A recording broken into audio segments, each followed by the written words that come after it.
নমস্কার বন্ধুরা, এসকেআর শঙ্কর একাডেমিতে মোস্ট ওয়েলকাম। আজকের এপিসোডের ফার্স্ট কোশ্চেনটি হলো 1784 খ্রিস্টাব্দের পিটস ইন্ডিয়া কোন ধরনের অ্যাক্ট ছিল? উত্তরটি হবে রেগুলেটিং অ্যাক্ট।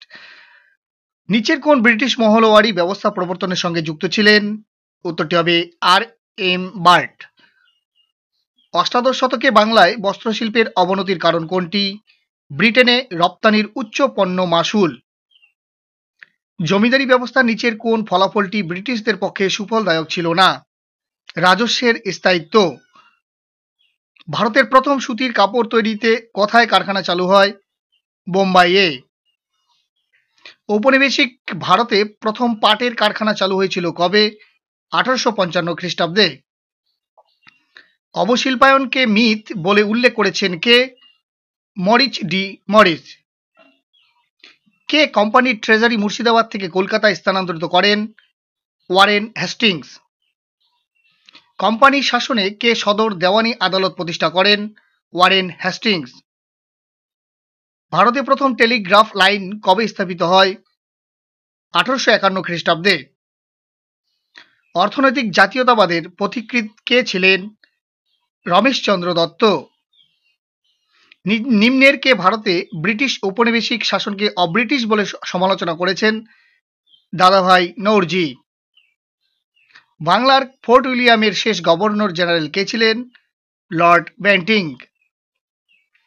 1774 খ্রিস্টাব্দে ভারতের সুপ্রিম কোর্ট কতজন বিচারপতি নিয়ে প্রতিষ্ঠিত হয়েছিল? 4 জন বিচারপতি নিয়ে। নিম্নলিখিত কে ভারতে পূর্ত দপ্তর পিডব্লিউডি চালু করেছিলেন? লর্ড ডালহৌসি। রাওলাট আইন পাশের সময় ভারতের ভাইসরয় কে ছিলেন?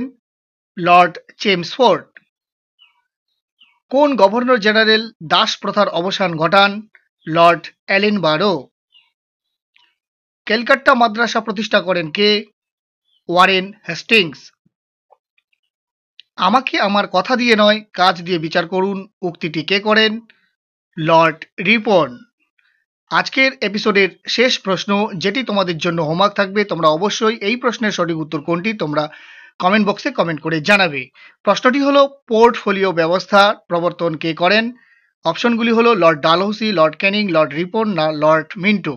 আর ভিডিওটি যদি তোমাদের হেল্পফুল মনে হয় তবে অবশ্যই লাইক করতে ভুলবে না, কারণ তোমাদের একটি লাইক পরবর্তী ভিডিও করতে আমাদের অত্যন্ত মোটিভেট করে থাকে। আর অবশ্যই শেয়ার করার জন্য অনুরোধ রইল। এছাড়া তোমরা যারা এই চ্যানেলে নতুন ভিজিট করছো অবশ্যই চ্যানেলটিকে সাবস্ক্রাইব করে ফলো করে রাখবে, তাহলে এই চ্যানেলের মাধ্যমে প্রোভাইড করা ভিডিওগুলোর নোটিফিকেশন তোমরা সবার আগে পেয়ে যাবে। Thank you so much. জয় হিন্দ, বন্দে মাতরম।